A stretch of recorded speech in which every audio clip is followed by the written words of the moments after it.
Uber is on Earth to crack the code on urban mobility. It's what we've been working on in different ways for many years. How do we make our cities smarter? How do we help people move through their cities with greater efficiency? So far, we've been focused on ground-based transportation. And for us, the natural next step was flight. We started off by asking ourselves the question, why can't we fly today? Why can't we take to the air? So in Uber fashion, we took a deep look at the challenge of flying people in and around cities on demand. We quickly realized it wasn't a matter of if, it was a matter of when. Flying really can replace driving in many cases, saving people precious time. And it can be done in a way that is ultimately less expensive than car ownership, as well as friendly to the environment and the community. But the big win is the time savings. Trips that can take hours on the ground can be reduced to minutes in the air. Giving time back to people is something we're very passionate about at Uber. That's more time with family, more time growing our economies, and lower stress for everyone. We started developing a first principle view of how to go about doing this and what sort of vehicle it would take to accomplish this mission. And during this process, we discovered that this vehicle was not a helicopter, but rather electric vertical takeoff and landing vehicles, or evtols. evtols will make our lives easier, our commutes shorter, and our cities cleaner and more productive. They'll fundamentally change how our cities function and how we live in them. At NASA, my team and I spent decades researching the technology that enables this, distributed electric propulsion, or DEP.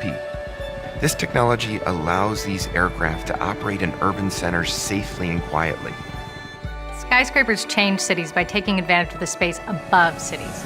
Urban aviation will do the same, and in the process, it will reduce congestion on the ground and make our cities feel more open and more accessible for everyone. Of course, all of this won't just happen overnight, but in true Uber fashion, we're pushing forward as quickly as possible. And we're not going at it alone. We're already working with manufacturers and suppliers, governments and regulators from dozens of countries, the most innovative engineers all over the world, investors and real estate developers, and NASA and air traffic control. We're excited to unite this community around a common goal, so this idea can take off safely, but also as quickly as possible. I believe as we start to launch this Uber product, you'll work closely with the cities, closer with the county, very close to the state of Texas. At Uber, we're not only providing a marketplace for millions of riders, we're also working with local and federal governments to build out a network operations center and air traffic management systems to make these flights practical and safe. No one has a monopoly on the future. It's going to be shared, and so will the journey that takes us there. And the benefits of VTOL transportation will be shared by everybody. Just like we did with Uber Pool on the ground, we'll be able to make commuting by air equally as affordable.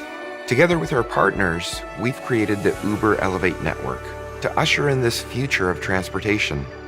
The shared passion and the combined expertise are powerful. The reason I think this industry is going to be successful faster than anyone thinks is every single product-oriented person, every engineer, anyone that had an inkling that they wanted to be in that space when they were a little kid is dying to build this.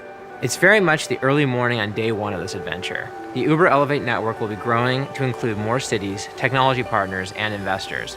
If you're as passionate as we are about this future, join us. You're the lucky one. You're the one that gets to shape the future of this city for the next century. And that's what we're doing, ladies and gentlemen. We're creating something that folks in 2117 are going to look back and say they were truly visionary.